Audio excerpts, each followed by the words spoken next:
السلام علیکم۔ چینل کو ضرور سبسکرائب کریں۔ نہانے سے پہلے 1 لیموں نہانے والے پانی میں نچوڑیں۔ آپ کو مہنگے پرفیوم استعمال کرنے کی ضرورت نہیں رہے گی۔ تازہ دودھ کی جاگ کو روزانہ ہونٹوں پہ لگائیں۔ آپ کے ہونٹ قدرتی گلابی اور نرم ہو جائیں گے۔ سرسوں کا تیل اور کسٹر آئل ہم وزن لے کر کسی پرانی مسکارے کی خالی بوتل میں اپنی سائڈ ٹیبل پر رکھ لیں اور روزانہ رات کو سونے سے پہلے پلکوں پہ لگائیں۔ 3 مہینے میں پلکیں اتنی لمبی اور گھنی ہو جائیں گی کہ آپ کو مسکارا یا فیک آئی لیشز لگانے کی ضرورت نہیں رہے گی۔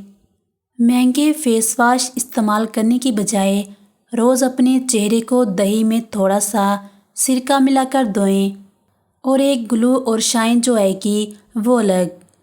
اپنی پانی کی بوتل اپنے ساتھ رکھیں اور اس میں 6-7 پودینے کی پتیاں شامل کر لیں اور سارا دن اسی بوتل سے پانی پئیں۔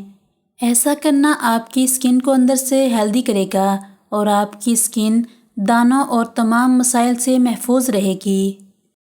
عموماً آٹے میں کیڑے پڑ جاتے ہیں۔ ان سے بچاؤ کے لیے سیاہ زیرہ موٹا موٹا کوٹ کر اس میں پیسا ہوا نمک اور ذرا سا پانی ملا کے ٹکیا سی بنا لیں اور خشک کر کے آٹے میں رکھ دیں۔ اس سے کیڑا نہیں پڑے گا۔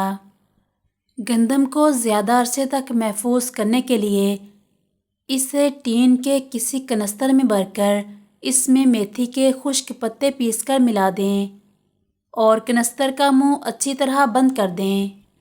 پکوڑے یا سموسے تلتے وقت عموماً کوکنگ آئل کی رنگت سیاہ پڑ جاتی ہے۔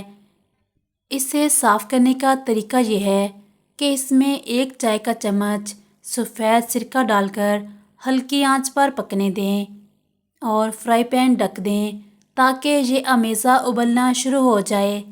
تھوڑی دیر بعد چولہے سے اتار دیں۔ تیل صاف ہو چکا ہوگا۔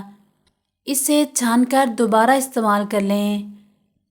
پوریوں کو بیلنے کے بعد 10 منٹ کے لیے فریج میں رکھنے کے بعد فرائی کیا جائے تو آئل کم استعمال ہونے کے ساتھ ساتھ پوریاں بھی خستہ حال بنتی ہیں۔